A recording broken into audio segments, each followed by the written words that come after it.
So come, take a comfortable position. Sit at peace. Adjust your body position. Keep your spine tall. Maintain the normal body curvature. Take the shoulder in retracted position. Open up your chest. Allow the body to breathe in, breathe out freely, effortlessly. Keep your eyes gently closed and observe the breath.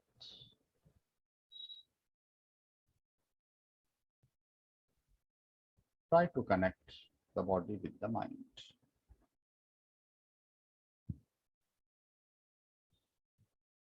Slowly breathe in.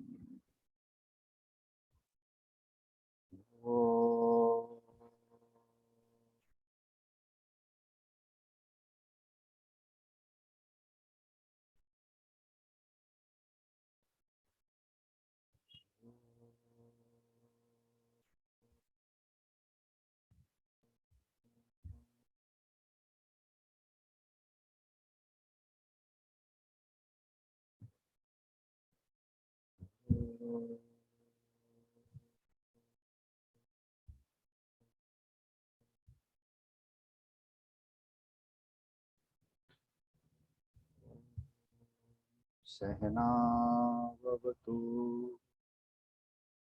sahano bhunaktu, sahaviryam karvavahai, tejasvinavadhitamastu, ma vidvishavahai. Shanti, Shanti, Shanti.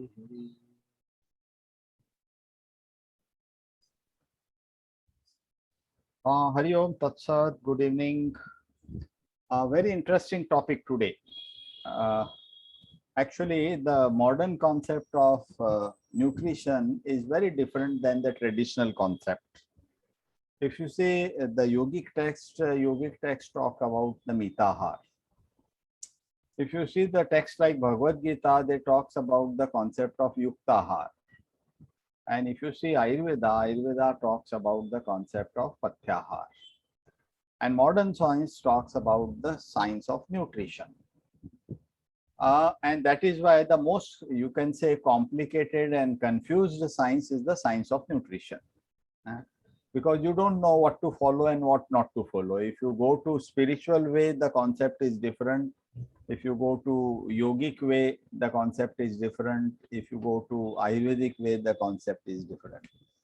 I'm very happy that today we have a very good expert, Dr. Anju Chetia. She has no doubt, she has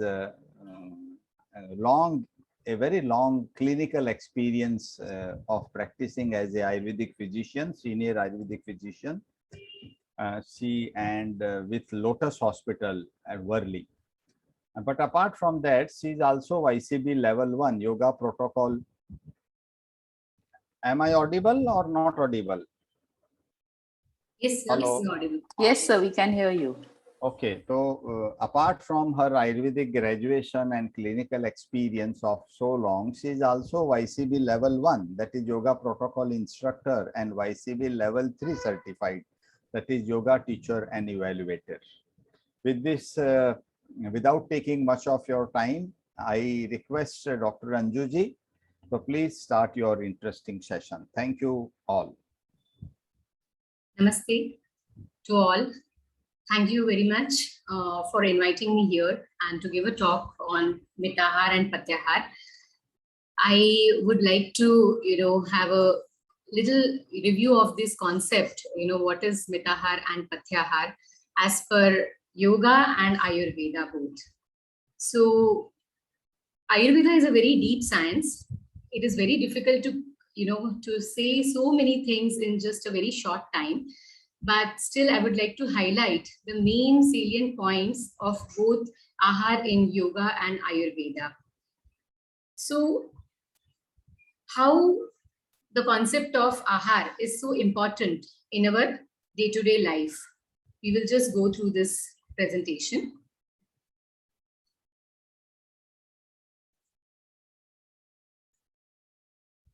Ahar. A means Sharir, that is the body. Har means Re. It comes from the Sanskrit, which means that things from external, which is taken inside our body.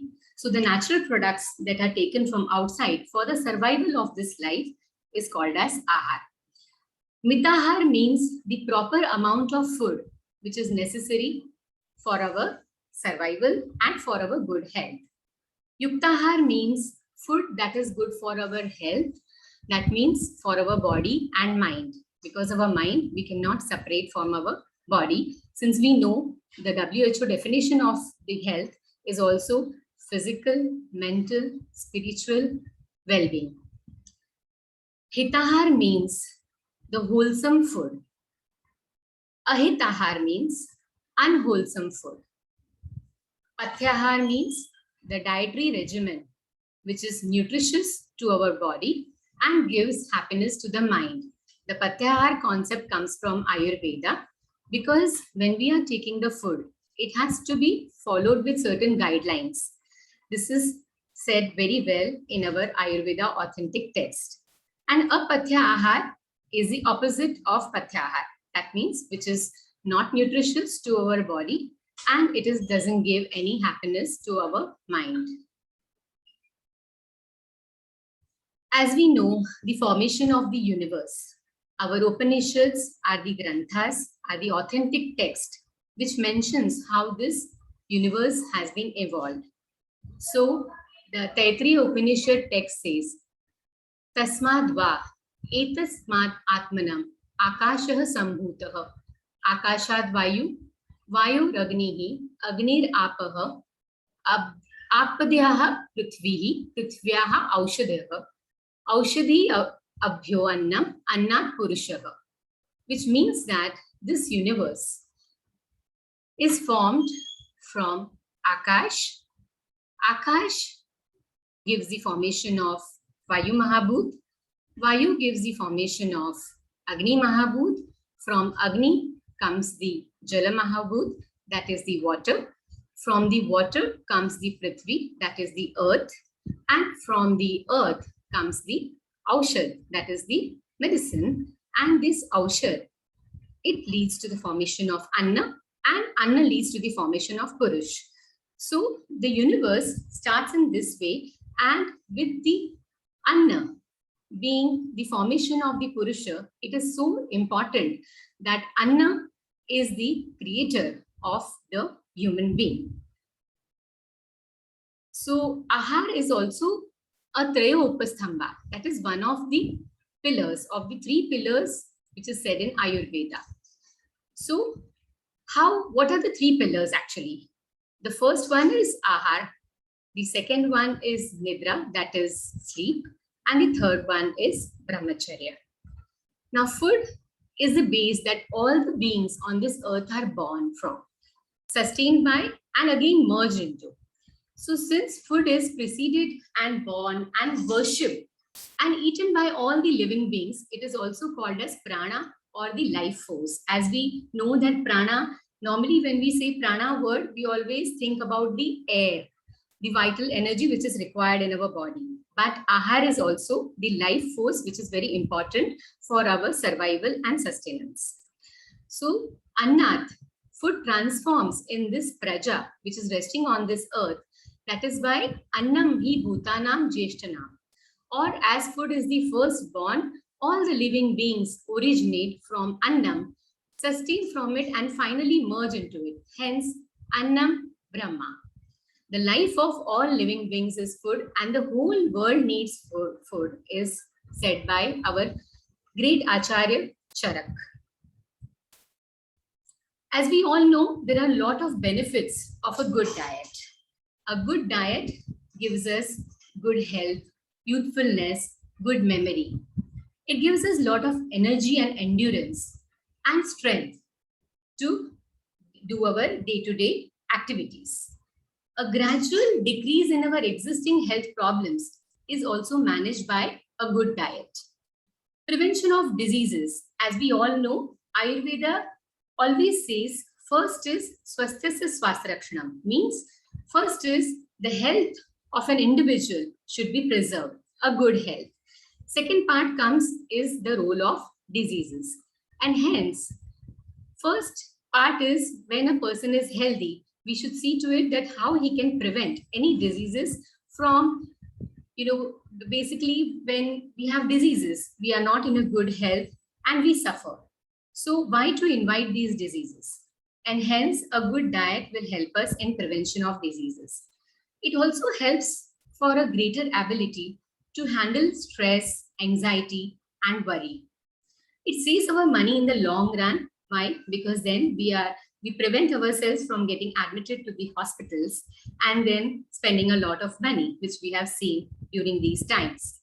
It improves sleep and concentration.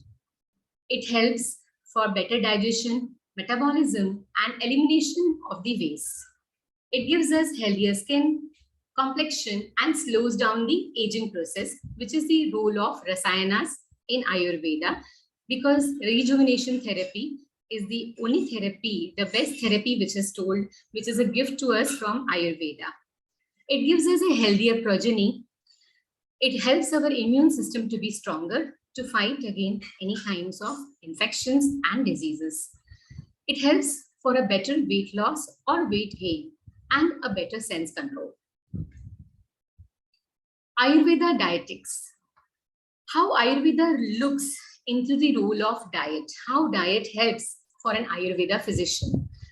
Ayurveda Aahar is used as a tool in diagnosis when a patient comes to us.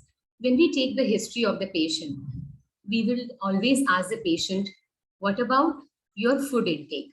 Can you tell us about your diet right from morning till night? Because we are interested in knowing what the person is eating and whether he is eating a proper diet or is it a diet which is going to give harm to his body, and also to understand the nature of the disease, how the derangement of doshas, how our dhatus have been affected, which we have seen in the earlier lectures also in the past 6 days. Prakriti and Vikruti concept.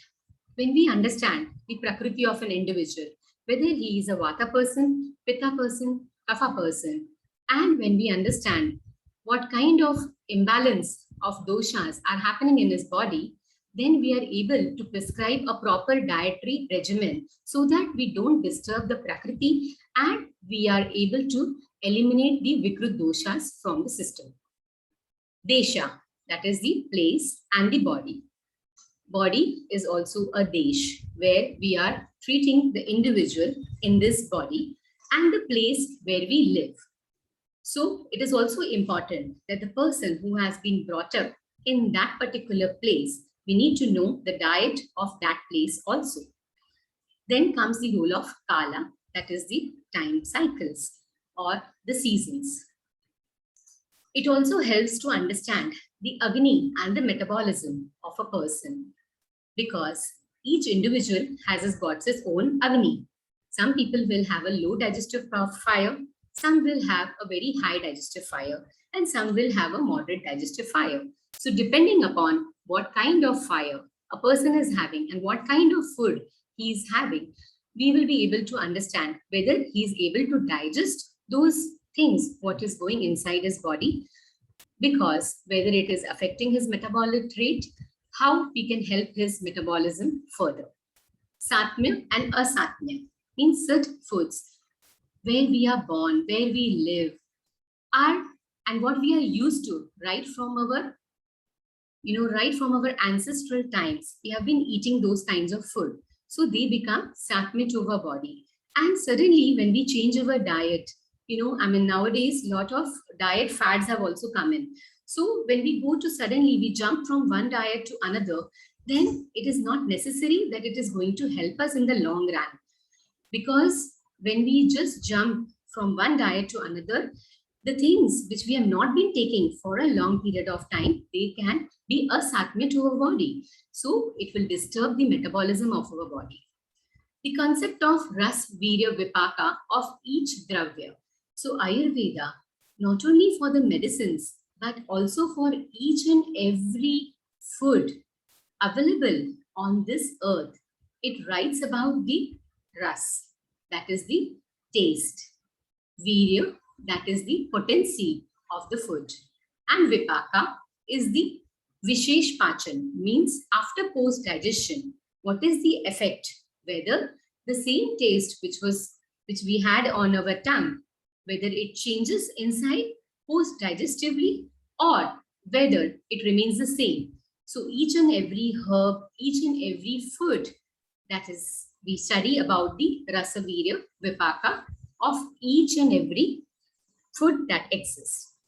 Pathya and apatya, importance in treating, because when we take the entire history and then when we prescribe the medicines, we also need to understand whether the person is taking a proper diet, and if he's not taking a proper diet, then what diet is important for him or her is also prescribed by the Ayurveda physician, because we need to see about the concept of doshas. If vata is increased in the body, and if he's already taking a lot of foods which increase the vata in the body, then it will increase a lot of dryness in the body, and then we need to treat it with the opposite quality. So this is why the importance of pathya and apatya in treating every disorder is mentioned in our authentic texts. Rule of ahar, since the first breath till the last breath, such an important part has been mentioned in the Ayurveda text, right from the Kashyap Samhita, who writes about each and every stage from an infancy till our Charakacharya, Sushrutaracharya and Vagbhatacharya, who write about the rasayanas which we need to take till our last breath. So here is the importance of the infants having the Swarna Prashan as the first thing when they are born and then they take their first breath. Rule of fasting, Langhan. It's not necessary that we keep on eating all the time. Sometimes our body also needs rest. And there is the role of Langhana, because many times our body is clogged with a lot of toxins, and this leads to indigestion. Many times, even in fevers, we always advise that it is better when your Agni or your fire doesn't demand anything, it's better that you don't have. And just with a normal Langhan also, we see that the fever reduces. Ahar is also called as Mahabheshaj. Mahabheshaj means the highest form of a medicine as per the Muni Kashyapa. Then again there is a role of Ayurveda, cuisine and the culinary art which has been developed. It has been said right from the beginning, right from our Vedas, but slowly there was a research on this, and in the 15th and the 16th century, there has been a lot of books that have been mentioned about the Ayurveda cuisine, how Ayurveda dietary foods and the recipes will help a person to regain back his metabolism. Ahar and mind. Yatha annam tatha manna. Our Manomaya Kosha, as in yoga, we have this Panchakosha theory. So the Manomaya Kosha, it depends upon the Annamaya Kosha, because from Sthula, that is from the gross, we are going to the subtle. So Annamaya Kosha is the gross, where the raw material is taken in, and then when there is a kriya of the digestion happening on the body, then it affects our mind, that is our Manomaya Kosha. Chandogya Upanishad says that when the food is being digested in the body, the sthul part, that is the gross part, is eliminated in the form of waste products. The middle part is used for the muscles and the fats in our body, and the sukshma part, that is the subtle part, is used for the mind. Ahara Shuddho Sattva Shuddhihi Sattva Shuddho Dhruva Smritihi Smriti Lambe Sarva Granthinam Vipra Mokshaha. As we all know, Dharma, Artha, Kama and Moksha are the four Vedic purposes of life. We all live to have a proper life, and later we all want to strive for being generated from the cycle of life and birth, that is moksha. So when nourishment is pure, the reflection and the higher understanding is also pure, which leads to a strong intellect, leading to removing all the doubts and pessimism, able which helps us to make us decide on right and wrong, and which releases all the knots in the heart, thereby help us attaining the moksha. This is said in Chandogya Upanishad, and which is so true, because in Ayurveda we have been following all these when we explain about the psychology part to a person. Bhagavad Gita tells about Yukta Aahar. Yukta Aahar Viharasya, Yukta Cheshtasya Karmasya, Yukta Swapnava Bodhasya, Yogo Bhavati Dukhaha. What does this mean? That when we have a proper diet, when we have a proper routine, when all our activities are balanced, then we are able to achieve the state of yoga, which helps to remove all kinds of obstructions or the sorrows or the pains in the body and the mind. So, Sattvic diet. It recommends about the Sattvic diet. What is Sattvic diet? There are three qualities of mind: Sattva, Raja, and Tama. Sattva means when we think, when our thought process is pure, when our mind is stable, when we are able to take our decisions with a clear mind, there are no doubts. When we are able, in spite of any of the circumstances, our mind doesn't deter much. And then we are able to go ahead in our yogic kriyas. We are able to go into the dhyana, dharana, and samadhi. So for that, a sattvic diet is very important. It is a pure and wholesome diet which balances our body and mind. Rajasic diet. It is a stimulating diet. It causes passion and activity. So all kind of stimulating foods fall into this category. For example, tea, coffee, alcohol.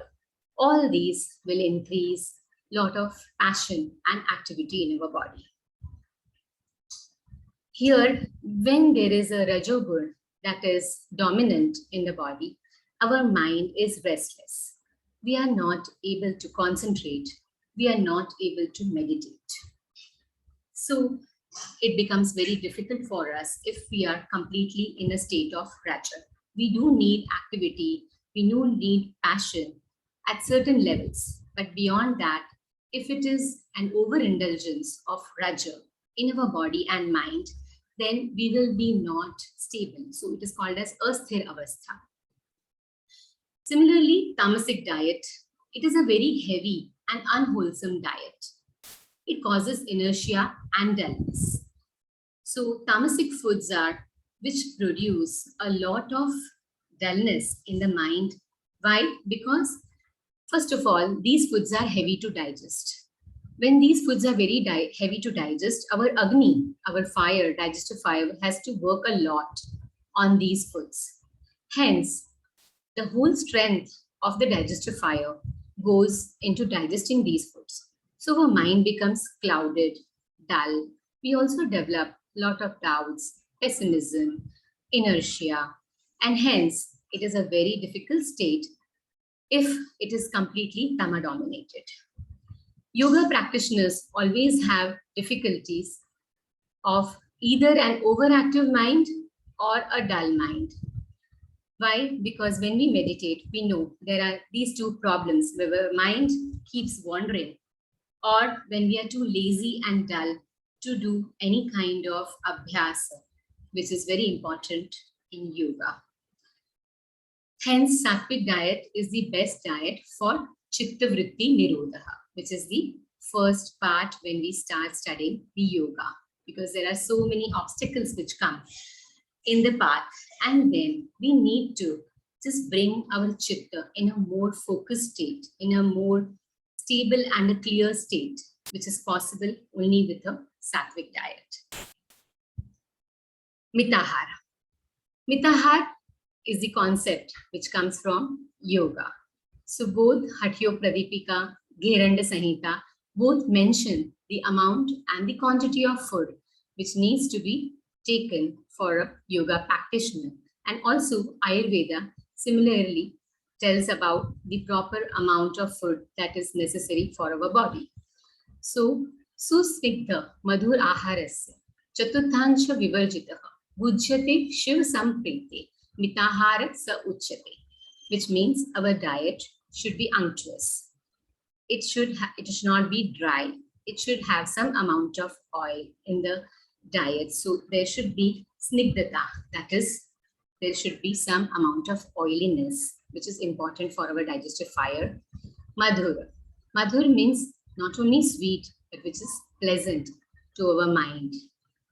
Also, which is pleasant for all the five senses. And Chaturthansha Vivarjitaha means 1/4 part has to be left for the space, for the air to function inside for a better digestion. Hence, Hatyo Pradipika says that half part should be with the food, 1/4 for the water, and 1/4 for the air to rotate inside. Gheranda Sanhita says half with the food and half for the air to help in a proper digestion. And also, we should always offer our thankfulness to our God who has given us the opportunity of each morsel that we are taking. So hence, Shiva Sampritya. Because it's very important that we thank the creator and thank the one who prepares the food. So there's a lot of importance of the cook also, which is said in our text. Because the cook is the one who puts a lot of love in the raw material to cook the food which is better for our digestion. Then we have the concept of Ashta, Ahar, Vidhi, Visheshayatan. Ashta, Ahar, Vidhi, Visheshayatan means there are 8 concepts of how one can follow a proper diet which can be nourishing to our entire body, each and every cell, and also our mind. First is the Prakriti, the nature of the food. What means the nature? Every food has got its own nature. There are, like for example, raw food is heavier than the cooked food. Similarly, preserved food will be heavier than the fresh food. So each quality of the food has been described. Karana, that is the preparation. The combination of the food also helps us for whether we'll be able to digest the food properly or not. Like for example, rice. Usually rice is light for digestion, but when that same rice is mixed with oil or ghee, and then again it is made into some sweet balls by adding some sugar, and then it is fried, the same rice can become heavier. The same rice, when you puff it, it becomes like a puffed rice becomes lighter to digest. So you can see how the preparation also matters a lot. Some yoga, combination. Here combination means when any food combination is in a due measure, it helps in our digestion. Or also it should go according to the potency of the entire raw materials. There are a lot of Viruddha Ahar concept, incompatible foods, which have been told in Ayurveda. For example, milk with either garlic or radish or fruits or any kind of sour items, they don't go hand in hand. Honey and ghee, they are, when they are used in unequal amount, they are perfect for our digestion. But when they are not equal, when they are equal, it is incompatible. So small, these rules have been told under each category, and also the explanation of each is given. Some yoga, that is the combination. Rashi is the quantity, as we said in Mitahar. How much amount of food is needed for our digestive system? Here, Rashi also means that it all depends on our Agni also, because some people who have got moderate Agni can digest a good amount of meal, or people who are having a very high fire can digest more than them. But people who have low fire, they will not be able to digest any kind of heavy food. So it will lead to indigestion, then resulting in ama, and then resulting in lot of diseases. Hence, the due measure or the due amount is also important. Desha, that is the place, as we said, the place where we are, where we live, how we have been brought up, what kind of food we have been having right from our birth, and then that becomes adapted. But sometimes there are some negative effects of some wrong foods. Like, for example, many people say, we have been drinking alcohol, we have been smoking from a long period of time. But then these negative effects accumulate in the body, and one day they will result into many other diseases. So we need to understand, even if they have been taken from a long time, how we will be able to eliminate these from the system, because otherwise the body will not be able to cope up with the negative effects that it is giving in the body. Kala, that is the time and the season. So the time cycles during the day, which we will be also listening to a good lecture of Dinacharya. Here, the time cycles are so important, that what time we should eat, what kind of food. For example, in the afternoon, our Agni is very high than in the night, because there is an impact of these doshas in the 24 hours. So this is why we say that in the afternoon, if you have taken a heavy meal, you will be able to digest it better than if you have it in the night time, because your night time, your digestive fire is too low. Again, the seasons. We need to also see that what kind of season we are in, and then we have to decide the diet as per our season, which comes in the role of Ritucharya, which again we will be saying, again we'll be listening to a lecture on Ritucharya. Here, I would just like to say that we always advise the opposite diet according to the season. Like, for example, if it is a very cold climate, we will never suggest to have a cold ice cream, because it will increase the kapha dosha in our body. Hence, we need to take more of warm soups, warm infusions, herbal tea. This would be a better option during the winter season. Upayoga Vyavastha. There are rules of eating, as been explained by Charaka, Sushruta, and Vagbhata. We will be seeing in the next slide. Upayogta, the consumer, where the food, finally the eater who is having all these will be affected in a positive or a negative way. So Upayog Vyavastha, rules of eating. We need to eat warm food, heated food to stimulate our digestion. We should not start our food with cold things when we are hungry. We should eat unctuous food to excite the digestive fire and nourish our body.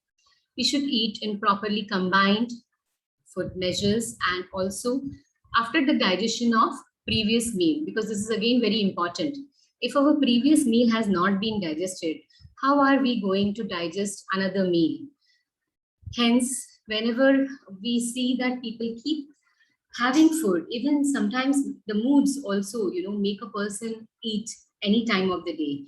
People are awake late in the night, and then it's not a time where you need to have some food, but then your digestive fire is very low that time, but you just keep on hogging, and that time There is nothing which is healthy, which is there in your home. And then you keep on having some kind of junk food, whatever is available. So that also will affect your digestion. Hence, we should always look into the time cycles. And also if we have been able to digest a proper earlier meal or not, because otherwise it leads to ama, and then it leads to indigestion, and definitely indigestion leads to many disorders. We should eat in a quiet place and with affectionate people, because the qualities of the people around us also affect our food. Eat neither very hurriedly nor very leisurely to appreciate the qualities of food. These days, we always find people not involving their five senses in the food, but some people are on gadgets, mobiles, TV, and then they're just having the food. They don't know what kind of taste was there in our food, how it was helping us, whether we were chewing properly or not, because their entire mind and the concentration is in different things, and which is a very bad thing for our life. If we need a good quality of life, we need to follow these things. Eat as per your own digestive fire. As I have said, that each person has got its own different Agni. Vata will have its own Agni, Pitta will have its own Agni, and Kapha people will have their own Agni, which again, you will be listening to the Prakriti topic. Upayukta is the eater. If you become habituated to unctuous food, milk, ghee, oil, meat soup, and to all the six tastes, you will become strong and able to resist the disease and will be long-lived, says Charaka. However, if we become habituated to only dry things, only one particular taste, our vitality will definitely be low, and we will have low resistance, and we will be short-lived. Yogis say that addiction can be eliminated by progressively reducing the amount and heaviness of one's food by replacing it with the breathing exercises to extract the prana from the environment. As we all know, there are so many yogis who can live without food also for a long period of time just because of their sadhana. They have been able to achieve this because they extract a lot of the good energy from the environment. Ahara classification as per Ayurveda. So, Pancha Mahabhutas, Panchabhautik, the diet, which has some dravyas will be Akashiya, Vaivya, some would be more Agneya, some would be Parthiv, that is, will have more of earth matter, some would be more of water element in them. So accordingly, the classification is made. Chaturvidha means where we are, in what way, in what manner the food is prepared and in what manner are we having it. Leha means the foods which we are just having, like a, how we have jams, paste in the form of a paste. So many, fruits are made in the form of a paste for kids to have them in during their breakfast. That is a form of leha. The best leha in Ayurveda is the rasayana, which is chavanprash. Peya in the form of fluids. Bhojya, the food which we are eaten and which we digest very well in the body, which we are eating, like for example, rice, wheat. Bhakshya, where we have to use our efforts of the teeth to chew the food properly, and then we can digest them. Like example, meat. Shadrasa, that is the six taste. So we all know about the six tastes. Definitely, all these six tastes are not everywhere in all parts of the world, but Ayurveda describes about these six tastes, which are sweet, sour, salty, pungent, bitter, and astringent. So our food should comprise of all these six tastes. If anyone wants to know about these six tastes, I can tell them in details when we have the question answers. Dvividha, that is the Vaidya. We have two kinds of potencies, hot and cold. So either the food would be hot in nature or it would be cold in nature. So each and every dravya has got this potency, and which our fire, and understands and is able to absorb or assimilate that kind of food and gives an impact on the digestive fire for the post-digestive effect, and hence the post-digestive rasa, that is a vipaka, also changes. The authentic classification in Charaka, Sushruta, and our Ashtanga Hridaya and Ashtanga Sangra by Vagbhata gives us a various classification of the foods. The Shukadhanya, Shimbi that is your lentils, the food grains, Drava, that is the liquid parts of the food, in the form of drinkable foods, Jala, water, Shira, that is your milk, and so on. There's a lot of classification and in detail, because this detailed classification helps us to understand these for prescribing to our patients in a better way. The taste and the gunas. I have just put this slide for you to understand how these 6 rasas, which I said, sweet, salty, bitter, astringent, how these tastes will affect our doshas. Doshas, the concept is vata, pitta, and kapha. These doshas are continuously the 3 humors in our body, which keep affecting our digestion, our body, our mind. So, for example, sweet, salty, and sour are pacifying for vata. When vata is increased, a doctor will always prescribe sweet, salty, and sour food. Also, when a person is of vata prakriti, we need to see that his vata doesn't go into an imbalanced state. Hence, we prescribe these kinds of foods. Heavy, oily, and hot are the qualities which are opposite to that of vata. Pitta, the qualities for pacifying and the foods that will help are sweet, bitter, and astringent. These are the 3 rasas which help to pacify the pitta. The opposite, which are not mentioned here, will always increase the pitta. That is, the pungent, bitter, and astringent will increase the pitta. Cold, heavy, and dry qualities of the food will decrease the pitta. Kapha, pungent, bitter, and astringent are the taste when the kapha dosha is imbalanced, and hot, dry, and light are the qualities which are important for a kapha prakriti person, or when there is a vikriti of the kapha in the body. Yogic Aahar. Pushtam sumadhuram, snigdham gavyam, dhatu praposhnam, mano abhilashitam, yogyam yogi bhojanam achare. This has been said in Hatyo Pradipika. So the foods which are nourishing, sweet, unctuous, milk, ghee, revitalizing all the 7 supports of our body, the tissues, and pleasing to the mind is the perfect diet for a yogi. Diet should be as per our prakriti, season, dosha involvement, taking into consideration our dinacharya, ritucharya, and also for the mind, the sattvic and wholesome food. Mansik Aahar.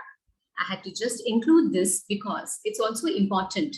As we say about the Aahar, the Vihar is also equally important. So our mind, it always goes into various directions. And our 5 senses have got their own 5 objects. So when we are using these objects in a moderate manner, it will be always good for our mind. But when we overindulge into any of these objects by our senses, these will result into the psychosomatic diseases. And hence is the role of Achar Rasayan. That is how our behavior towards our society, how our behavior towards each and every individual in our family is also important. So this comes where the role of yamas is understood.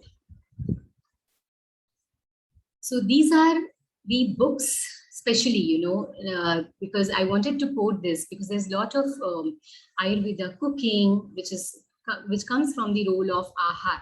So the 15th and the 16th century had a lot of, these books which were written by very good authors. So Bhojan Kutuhalam, Shema Kutuhalam, Ahar Shastra are where Aahar in detail has been prescribed to prepare wonderful recipes which will be very tasty and also for the body, healthy for the body and the mind.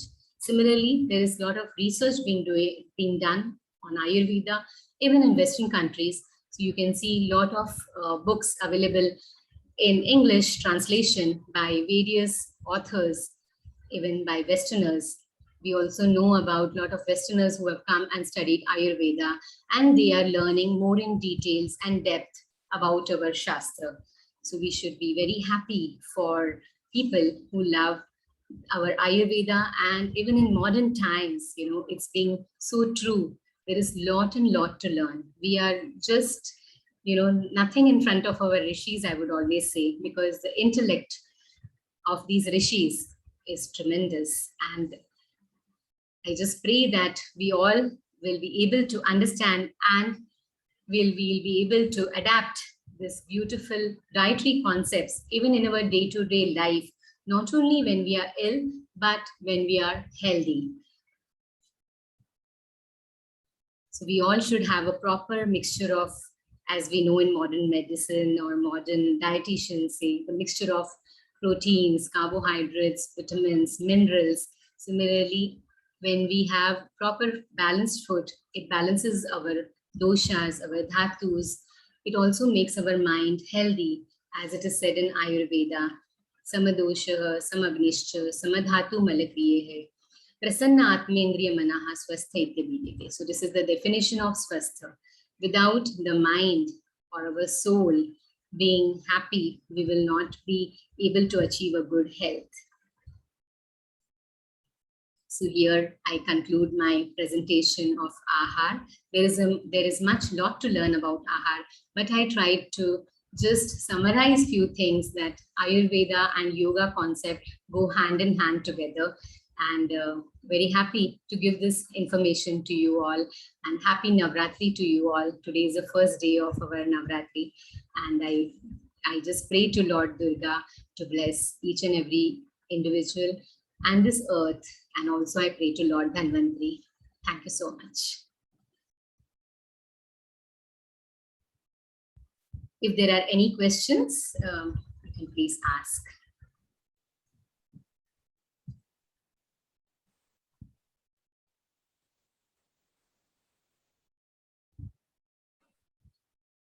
So I have a question. Yes. In fact, I mean, there is so much of desire to learn about Ayurveda and how our body functions. Can we do like a yoga diet plan for reducing weight or becoming a little more fitter and all that stuff? Is that possible? Yes, definitely it is possible. Because when you say about the obesity and you are working on a person who is obese, we Yes. all know that the obese person, first of all, a person when he wants to lose weight, there is a lot of role of ahar in that, because we need to work on his metabolism. Yes. A yogic teacher will always work on the individual's core muscles and the abdominal fat or wherever there is a stubborn fat, but he also needs to guide a proper diet to that individual as Ayurveda and yoga always says that the proper amount of food is also very necessary. What time you need to eat, what kind of food, what foods would be there which would help you for a better digestion during the daytime, at night, and also what kind of prakriti that individual is. If you understand all these things, definitely you will be able to help the person in a better manner. Okay. Now, what are the avenues available?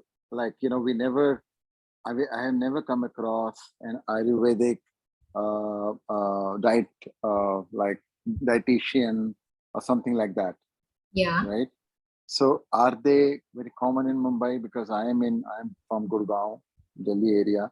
I haven't seen anybody here, but I'm very keen, to actually follow, the Sattvic diet pattern and, try to be more fitter.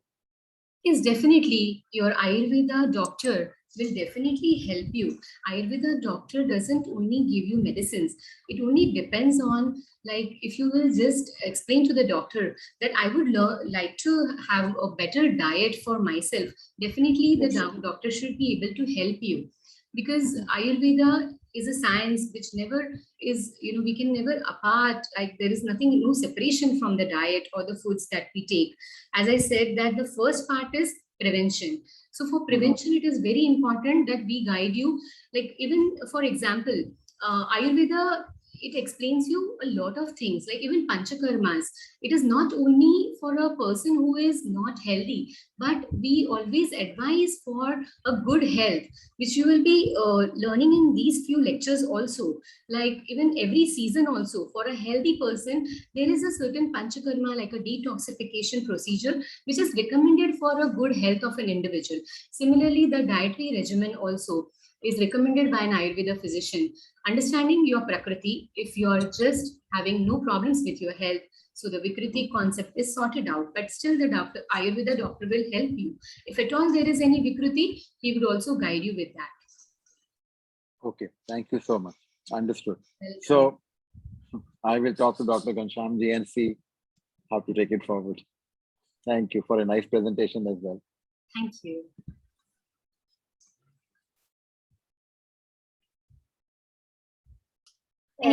Good afternoon, good evening, Dr. Anju. Hi. You've been talking about many concepts. Good afternoon to you. You're from Spain, Barcelona. From Barcelona, yes. Yes. I've been listening to you. I really enjoy your conference. Thank you so much.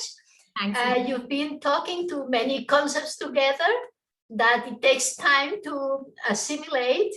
Yes. We are very, very keen on Ayurveda, as you know. And I would like to ask you how Ayurveda can help us with our emotional system to prevent illness. Yes, as I said, your food always attributes to your consciousness. So when you want to remain healthy with your emotions, definitely you need to follow a sattvic diet. But I know that you are coming from Europe and you have been eating even, I think, non-vegetarian food must be a part of your daily diet.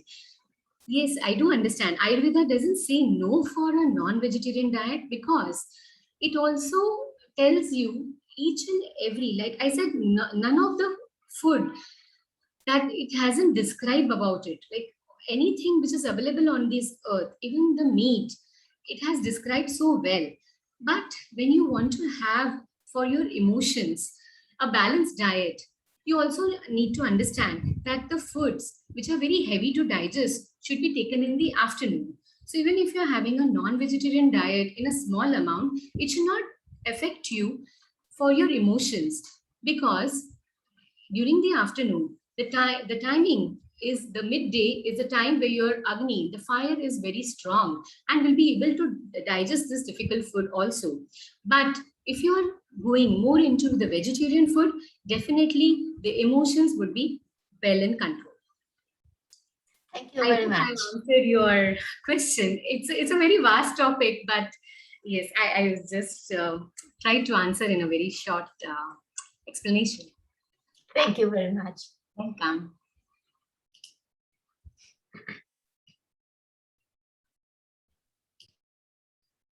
Any other questions?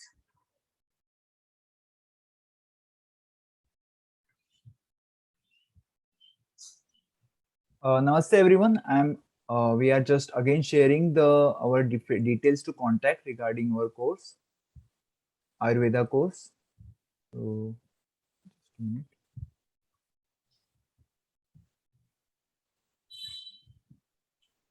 Any more questions, everyone?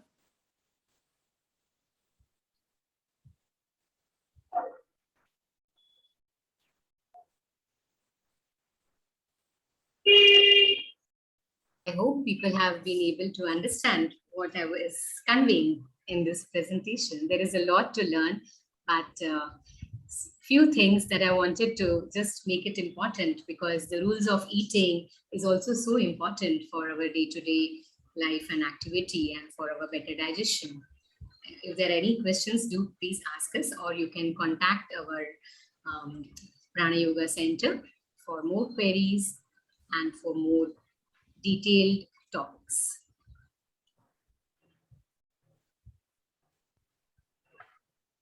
Yeah, thank you, Dr. Anju, for your wonderful insight.